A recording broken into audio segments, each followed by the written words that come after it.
Bem, meus irmãos, boa noite, graça e paz da parte de Cristo Jesus. Hoje a gente continua a nossa série chamada Ânimo para a Missão. Na semana passada a gente conversou um pouco sobre o que é a missão de Deus e o que ela reflete na vida da gente.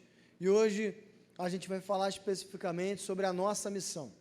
E aí convido você a abrir sua Bíblia em Mateus, capítulo 3, versos 1 a 10, 1 a 12. Mateus 3, 1 a 12.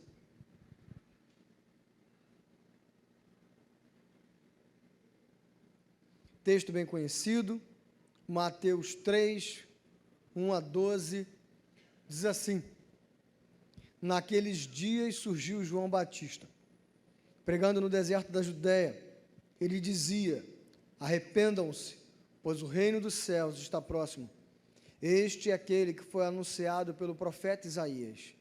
Voz do que clama no deserto: preparem o caminho para o Senhor, façam veredas retas para ele. As roupas de João eram feitas de pelo de camelo, e ele usava um cinto de couro na cintura. O seu alimento era gafanhotos e mel silvestre. A ele vinha gente de Jerusalém, de toda a Judéia e de toda a região ao redor do Jordão. Confessando seus pecados, eram batizados por ele no rio Jordão. Quando viu que muitos fariseus e saduceus vinham para onde ele estava batizando, disse-lhes: raça de víboras, quem lhes deu a ideia de fugir da ira que se aproxima? Deem fruto que mostre o arrependimento. Não pensem que vocês podem dizer a si mesmos: Abraão é nosso pai, pois eu lhes digo que destas pedras Deus pode fazer surgir filhos a Abraão. O machado já está posto à raiz das árvores, e toda árvore que não der bom fruto será cortada e lançada ao fogo.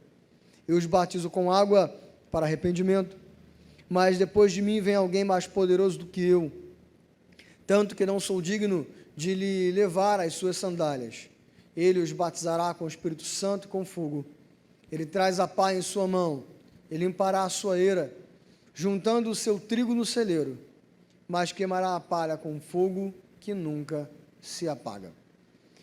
Hoje, falando sobre a nossa missão, a gente vive numa sociedade muito polarizada, uma sociedade muito plural, né? Existem muitos argumentos para todos os tipos de assuntos que você for puxar. Existem muitas vertentes políticas, muitas vertentes teológicas, muitas vertentes existenciais, e ao mesmo tempo a polarização dificulta essa conversa. Porque se eu tenho um pensamento X e o outro tem um pensamento Y, logo que tem pensamento Y é do diabo, ou é opressor, ou é tóxico. E isso engessa muito as nossas relações, porque quando a gente chega num lugar novo, a gente nunca sabe o que a gente tem que falar. Alguém puxa um assunto sobre alguma coisa polêmica, a gente coloca um passo atrás, porque a gente sabe que a gente pode ganhar um melhor amigo, um inimigo perseguidor, literalmente, naquele dia. E isso, muitas vezes, tem sido usado como justificativa para a gente não pregar o evangelho às pessoas. A gente pouco ouve falar de cristãos que dedicam tempo evangelizando os outros. Eu cresci na igreja e, final do ano, era comum ouvir sempre a mesma pergunta: quantas pessoas você levou para Jesus esse ano? Eu fiz a mesma enquete de manhã, vou fazer agora à noite. Quem cresceu ouvindo essa pergunta, levanta a mão aí, por favor. 1, 2, 3, 4, 5... Wagner 6, a gente não ouve mais isso. Já tem pelo menos uns 15 anos que eu não ouço isso. Isso reflete o quanto a gente tem tornado a nossa missão apática. A gente se importa em fazer o nosso e voltar para casa. E a gente fala: não, mas se eu pregar o evangelho no meu ambiente de trabalho, eu vou ser mandado embora. Se eu pregar o evangelho na minha academia, todo mundo vai me chamar de fanático religioso. Há muita polarização, por isso eu não prego. No tempo de Jesus era mais simples, porque todo mundo era religioso. Todo mundo esperava o Messias. Não necessariamente. Esse tempo em que João Batista prega é um tempo que culmina uma série de polarizações. Quando termina o Antigo Testamento, aqui na Bíblia para a gente, passam-se 400 anos de silêncio profético até o Novo Testamento. São 400 anos que Deus não levanta nenhum profeta em Israel. Outra coisa que acabou, antigamente nas Bíblias tinha 4 folhinhas em branco entre os testamentos, para falar da diferença dos 100 anos, né? 100 anos cada uma delas. E esses 400 anos foram 400 anos de muita intensidade. Apesar de Deus não ter levantado nenhum profeta, como no Antigo Testamento e como no Novo Testamento, na figura de João Batista. É um período em que a Síria e a Babilônia caem e outros reinos começam a crescer. Os grandes imperadores começam a morrer, as grandes potências começam a diluir. A Grécia não é mais a Grécia de antigamente, mas existe um lugar que começa a se desenvolver. Macedônia, um lugar pobre, fraco, instável política e economicamente, mas que levanta um homem chamado Filipe II, e ele acaba com as crises internas da Macedônia, e ele começa a crescer. Ele domina a Grécia, e ele vai dominando, e dominando, e dominando, mas ele morre muito novo. Só que o seu filho que substitui é infinitamente mais brilhante do que ele, Alexandre Magno, ou seja, Alexandre o Grande. E ele continua essa expansão, até que ele atravessa Egito, Palestina, e ele sai dominando tudo. Só que o domínio de Alexandre o Grande ele é pacífico, porque a grande intenção dele é proliferar a cultura grega. E ele, em todas as colônias que ele domina, ele ensina o grego, e o grego vira uma linguagem oficial. É por isso que, com exceção de Mateus, que está em aramaico, todos os outros textos, eles estão em grego no original, porque era uma língua muito comum àquela época. Só que Alexandre o Grande também morre muito cedo. Ele morre com menos de 35 anos, entre 30 e 33 anos, e ele não deixa descendentes.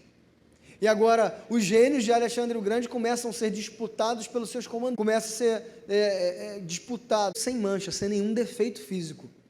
Entra Antíoco Epifânio, estrangeiro, pagão e com um porco debaixo do braço. Ele vai no altar, sacrifica aquele porco, mistura com esterco e sangue e passa no povo.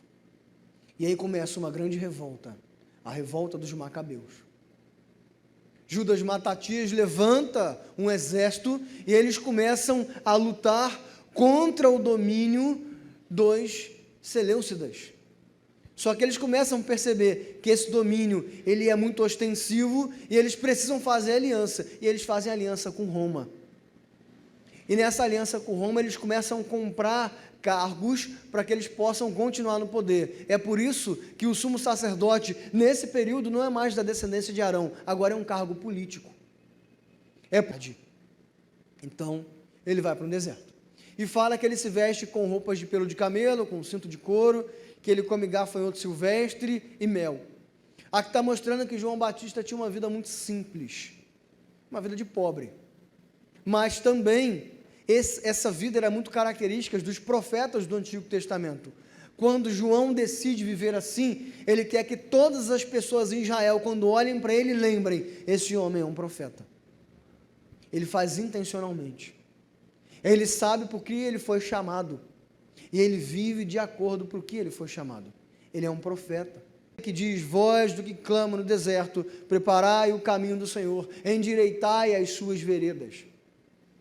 Esse termo ele é muito interessante. Dizer o seguinte: ali vai um homem e uma mulher de Deus. Essa deve ser a primeira coisa. Se não for, nós temos que fazer da nossa vida ainda mais simples do que ela é, sem gastar tempo com coisas supérfluas. Isso não significa que você não tem que se cuidar, ir à academia, vestir uma boa roupa, ter um bom perfume, ter um celular legal, ter um bom computador, passear, não é nada disso. Mas todas essas coisas, elas são secundárias. Algo tem que falar mais alto: o fato de cada um de nós termos sido chamados por Deus e termos recebido uma missão de aplanar o caminho do Senhor. Em segundo lugar, João Batista nos mostra como devemos tratar os extremos. Nós começamos falando de polarização e agora vamos falar um pouquinho dela. João Batista aqui ele prega para duas pessoas. Primeiro, ele prega para pessoas não crentes. E ele diz aqui: o reino de Deus está próximo, arrependam-se. Ele está dizendo o seguinte: o Messias está por vir. E ele vai julgar vivos e mortos. E a vida de vocês não é digna de serem aprovados por Deus. Vocês precisam se arrepender do pecado que vocês praticam. Vocês precisam mudar a vida de vocês. E à frente ele fala, e confessando os seus pecados, eles eram batizados. A ênfase de João não era ser aceito como alguém inteligente, como alguém bonito, como alguém que falava legal. Há uma realidade. E Jesus está vindo. E cada um de nós vamos prestar contas. E eu vou te ensinar um caminho para que você seja aprovado. Essa deve ser a nossa pregação com as pessoas aí fora. Nós não temos que agir nos dois extremos que as pessoas agem hoje. Existe um extremo que fala, não, ele é de Satanás, então ele lá e eu cá. Eu já falei isso aqui uma vez. Um amigo meu de infância, nascido e criado na mesma rua, ele não sabia o nome de ninguém. E eu perguntei para ele, por quê? Ele falou, tudo trevas, tudo do diabo, vai tudo para o inferno. Eu não tenho parte nenhuma com eles. Existem pessoas que pouco se importa com quem está lá fora. Porque quem vai para o inferno é ele, não eu. Mas a grande questão é que se a gente pensa assim, talvez a gente não esteja indo para o lugar que a gente acha que a gente está indo. Então existe esse primeiro problema, de demonizarmos as pessoas que estão lá fora, e realmente muitas delas estão perdidas nas mãos do diabo, oprimidas, destruídas, e é a sua missão, levar luz a elas. É por isso que Jesus fala que a luz foi feita para ser colocada no topo do monte, e não escondida. Então elas são do diabo? São. Mas isso faz da sua responsabilidade ainda mais iminente. Não é chamar o pastor, não é assistir o curso do Padre Quevedo, lembra? Fantástico? Excelente. É você ser um instrumento de Deus na vida dela. Existe uma outra vertente de que fala de que a gente tem que só ser legal. O Diego pregou sobre isso aqui uma vez. Existe uma frase que eles atrelam a São Francisco de Assis, que até hoje não existe nenhuma comprovação histórica nem documental de que foi São Francisco de Assis que disse. Que ele fala o seguinte, pregue o evangelho em todo o tempo, se possível, se necessário, use as palavras. Na verdade, a pregação do evangelho é vida, mas também é a palavra. Arthur, eu sou legal, eu sou um bom profissional, sou gente boa, eu falo com todo mundo, isso já é a pregação do evangelho. Não, não é. João mostra para a gente o seguinte, arrependam-se, pois o reino de Deus está próximo. É lógico que você não vai sair chegando em todo lugar, batendo na mesa, no trabalho e arrependa-se, miserável. Ou você vai para o inferno. No final do dia, você vai receber uma justa causa e não adianta procurar advogado para recorrer, não. Existem meios para isso, formas para isso. João Batista achou uma forma, ele foi para o deserto, ele foi para longe, e as pessoas foram atrás dele ouvir o que ele dizia. Existem meios. Como então, Arthur, eu alcanço aquele amigo que eu quero alcançar? Eu não sei. A sua realidade, quem conhece é você. Eu conheço a minha. Eu conheço a realidade das pessoas que me cercam. Eu sei como eu posso alcançar as pessoas que estão ao meu redor. E cada um eu alcanço de um jeito diferente. Tem gente que uma vez por semana, quando eu vejo, eu tento falar um negócio. E eu ganho um espaço e eu vou no WhatsApp. Logo eu WhatsApp, sou ruim pra caramba de WhatsApp, né, Marquinhos? Vi que você mandou mensagem e eu não te respondi, estou te devendo. 65 mensagens não respondidas lá, Jesus. Quase excluindo esse negócio. Tem gente que usa o WhatsApp. Tem gente que usa as redes sociais. Eu sou péssimo com isso. O Diego é bom. Tem uma galera que chega até ele por causa de rede social. Tem gente que já é espartano. Já chega, irmão, já ouviu falar de Jesus? Você sabe que você vai para o inferno, não sabe? E aí o cara do lado chora. E caraca, cara. Cada um tem o seu meio, cada um tem a sua forma, mas todos nós, observem, todos nós temos a obrigação de fazê-lo.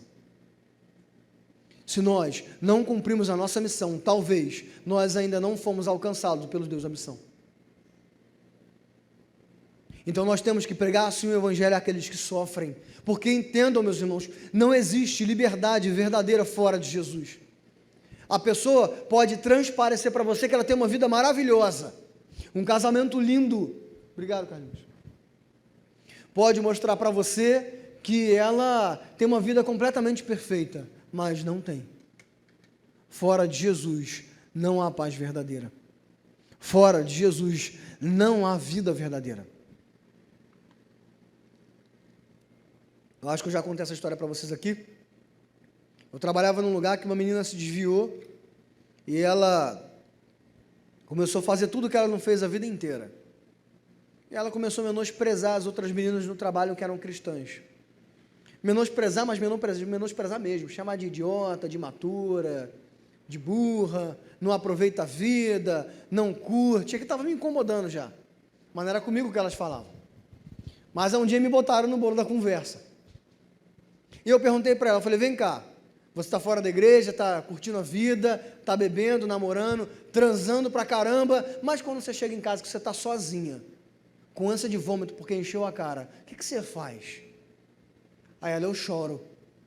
Aí eu apontei para as meninas que eram crentes, e elas não. Elas dormem confortável.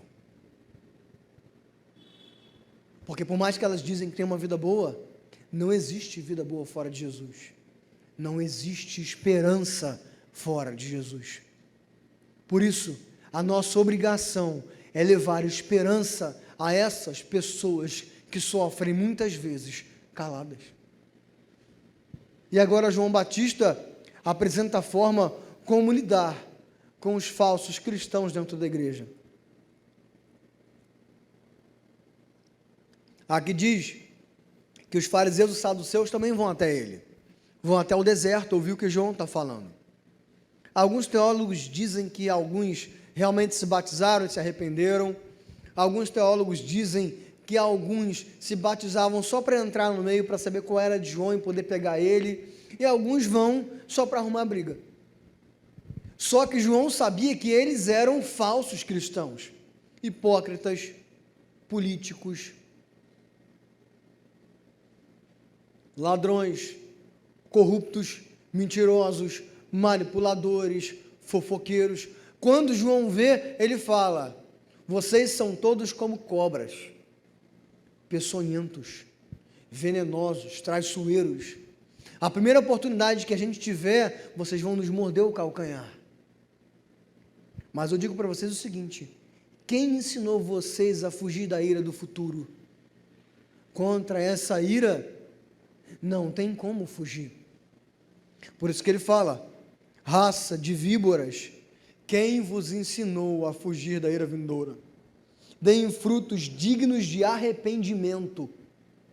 João está dizendo o seguinte, vocês são falsos cristãos, vocês são mentirosos, vocês não pertencem ao nosso meio. Por isso, vocês precisam ser lançados fora.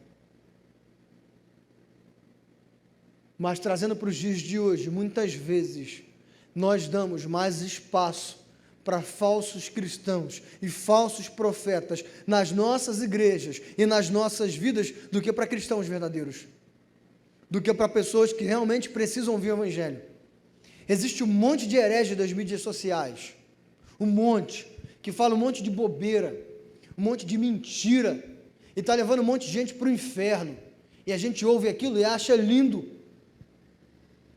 e compartilha, e não tem senso crítico. É isso que eu acho esquisito. Nós temos um monte de especialistas em tudo. Conversa com alguém, a pessoa sabe falar com você de segurança pública, relações públicas, futebol, MMA, capoeira, os assuntos mais complexos possíveis, a pessoa sabe dizer para você. Astrologia, astronomia, física quântica. Mas aí vem um completo idiota numa rede social, fala uma heresia terrível. Lindo. Eles não pertencem ao nosso meio. É bonitinho. De boa intenção o inferno está cheio, meus irmãos. E dentro da igreja, a gente dá espaço para falsos cristãos, fofoqueiro, difamador, brigão, sectarista. Mas esse tem que ser o líder. Mas o que ele falou tem que ser ouvido. Eles não pertencem ao nosso meio. A gente não tem que gastar tempo ouvindo essas pessoas, sejam aqui ou sejam nas mídias sociais. Seja um grande teólogo ou não. Paulo fala o seguinte, que com essas pessoas nem à mesa você tem que sentar para comer, tem que botar para fora. E a gente perdendo tempo e fala, mas eu estou tão triste porque aquela pessoa me feriu. A pessoa machucou 20 na igreja antes de você. Mas a gente gosta de caminhar com ela, por quê? Porque a gente sabe da vida de todo mundo. A gente sabe da vida de todo mundo. A gente gosta de caminhar com ela porque ela traz benefícios para a gente.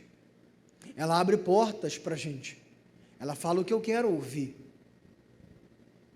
É difícil ouvir o que a gente precisa ouvir e não quer ouvir. É difícil. Mas esse é o seu verdadeiro amigo. Provérbios fala que fiéis são as feridas feitas por aquele que ama, mas os beijos dos inimigos são enganosos. É difícil, meus irmãos, não é fácil, não. João fala para a gente que a nossa missão não se resume a perder tempo com falsos profetas. Não se resume a perder tempo com falsos cristãos. Raça de víboras, quem vos ensinou a fugir da ira que se aproxima. Em terceiro lugar, João fala do teor da mensagem. Ele fala 3 coisas. O machado já está posto à raiz das árvores. Após a mim virá aquele que o batizará com o Espírito Santo e com fogo, e ele virá com uma pá para limpar a sua eira, separando o trigo da palha, guardando o trigo no celeiro e queimando a palha. O machado já está posto à raiz das árvores. Isso é interessante, meus irmãos. Repara só. João fala isso uma vez, e Jesus fala pelo menos 2 vezes sobre a necessidade de nós darmos frutos. Jesus conta aquela história de que não existe como uma árvore boa dar frutos ruins, e não existe como uma árvore ruim dar frutos bons. Se você dá fruto bom, a árvore é boa. Se você dá fruto ruim, a árvore é ruim. Se você levasse essa filosofia para a sua vida, você ia fugir de um monte de problema. Você ia se livrar de uma série de decepções. Porque tem gente na igreja que é linda, é maravilhosa. Mas quando você vai olhar a vida pessoal da pessoa, é completamente destruída. Se afasta, irmão. Porque uma hora a bomba vai estourar e vai ser na sua mão. Mas voltando aqui. Jesus, ele fala sobre a necessidade de darmos bons frutos.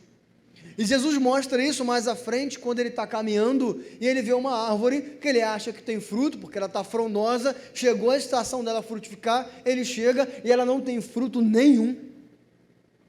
O que ele faz? Ele amaldiçoa a árvore. E aquela árvore seca e morre. E agora João Batista fala: eis que o machado está posto à raiz das árvores. Aquela que não der fruto será cortada e lançada fora.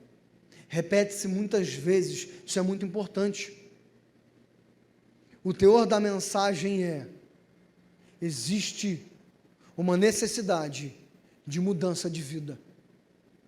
Você precisa dar frutos, senão você será lançado fora. E quem vai avaliar isso não é João Batista, porque ele não pode esquadrinhar o coração do homem.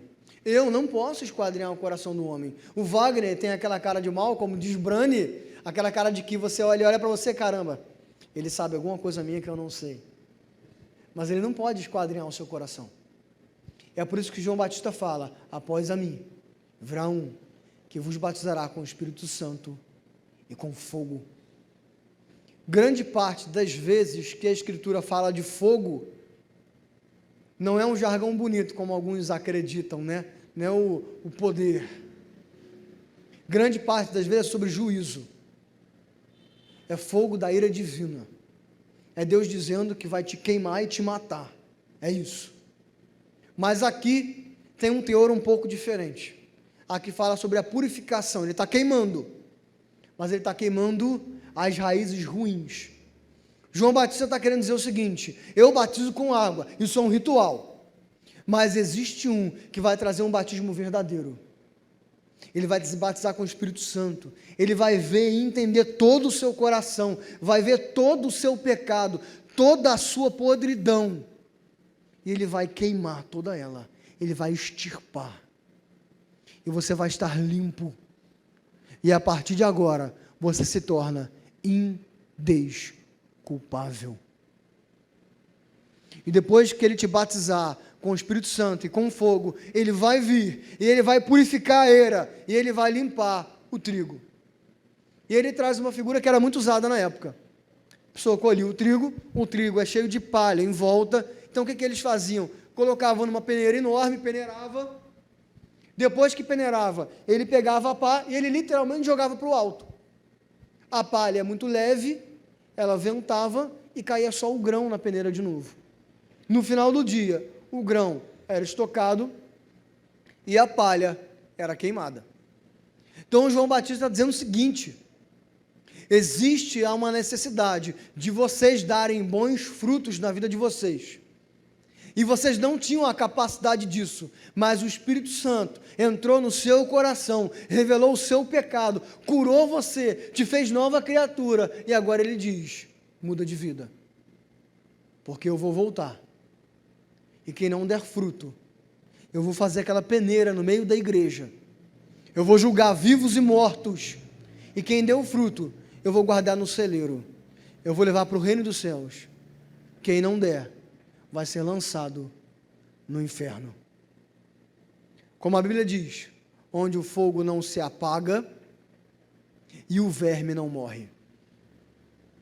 Esse texto ele traz uma alusão dos lixões de Roma, né? Você jogava lixo ali, era tóxico, saíam gases, algumas pessoas jogavam um animal, e aquele animal apodrecia, dava verme, e o fogo não apagava porque o processo dos gases que iam saindo mantinha o fogo. E aquilo para eles era terrível. A Bíblia está falando daquilo.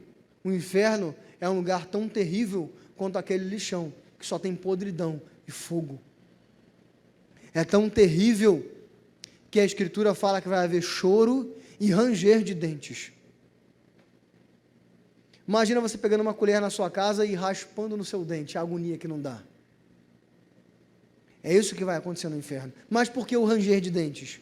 Porque a dor e a agonia vai ser tão grande que a pessoa não vai ter força para gritar. Ela vai literalmente ranger os dentes até gastarem inteiros e não sobrar nada. É isso que João Batista está dizendo. Esse é o teor da mensagem. É pesado? Muito. Não é à toa que João Batista é decapitado. Arrancam a cabeça dele. Mas esse é o teor da mensagem. Primeiro, para a nossa vida. Você tem dado fruto digno de arrependimento? Quando nós ouvimos a palavra de Deus, eu falei isso na semana passada, nós nos tornamos indesculpáveis, porque a partir de agora, nós sabemos qual é o certo e qual é o errado. Você sabe qual é o certo e qual é o errado, e qual tem sido o fruto que você tem dado.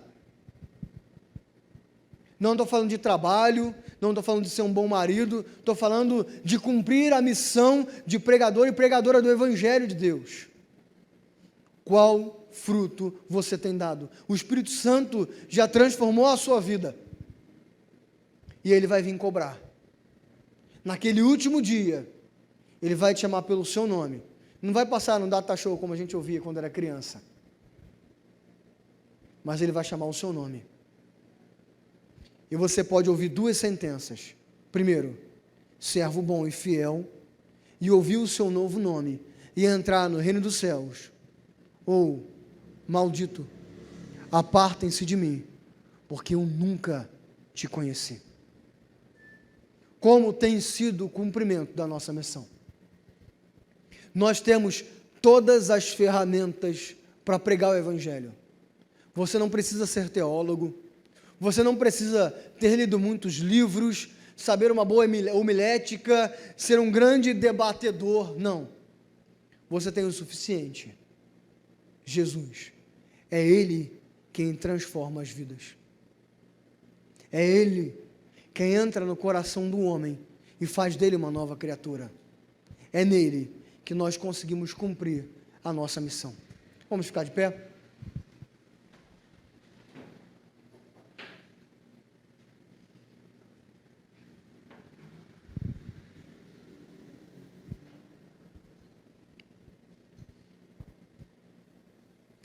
Senhor Jesus, nós te louvamos, ó Pai, porque fomos alcançados pela Tua palavra. Nós fomos alcançados pelo Seu Santo Espírito que nos trouxe da morte para a vida, que como fogo purificou todos os nossos pecados, queimou, Senhor. E hoje, os nossos pecados não são mais uma lista de condenação que vai nos levar para o inferno, porque nós fomos justificados pelo Senhor. E hoje, nós sabemos o futuro que nos aguarda. Somos cidadãos do reino dos céus, porque o Senhor habita nos nossos corações. Nos dê coragem, Pai. Nos dê ousadia. Quebrante o nosso coração. Nos dê discernimento. Encha-nos de misericórdia, para que possamos cumprir a nossa missão de evangelizadores que somos, de missionários que somos, de profetas que somos, de pregadores do Evangelho que somos, Pai. Que não queiramos pegar a luz que nós somos e esconder, mas que ela fica no topo do monte, para que as pessoas vejam que nós resplandecemos a luz de Cristo Jesus. Que nós sejamos ferramentas de esperança, de cura, de liberdade, de vida, de amor. Que nós possamos ter os nossos ouvidos abertos, que nós possamos ter os nossos olhos atentos, que nós possamos ter os nossos corações quebrantados, para entendermos, Pai, a urgência de que existem muitos que sofrem, Pai, e que o Senhor pode transformar a vida delas. Elas podem dormir sem chorar essa noite, ou se chorarem, pode saber que a alegria vem pela manhã. Existem pessoas que não têm mais esperança de viver, que nós possamos levar a elas a verdadeira vida, a vida que transformou a nossa vida, a vida que nunca se acaba, Cristo Jesus, o Senhor. Que nós possamos ser instrumentos para a glória do Seu nome, até o fim dos tempos. Essa oração que nós fazemos, Pai, gratos, felizes, em nome de Jesus. Amém.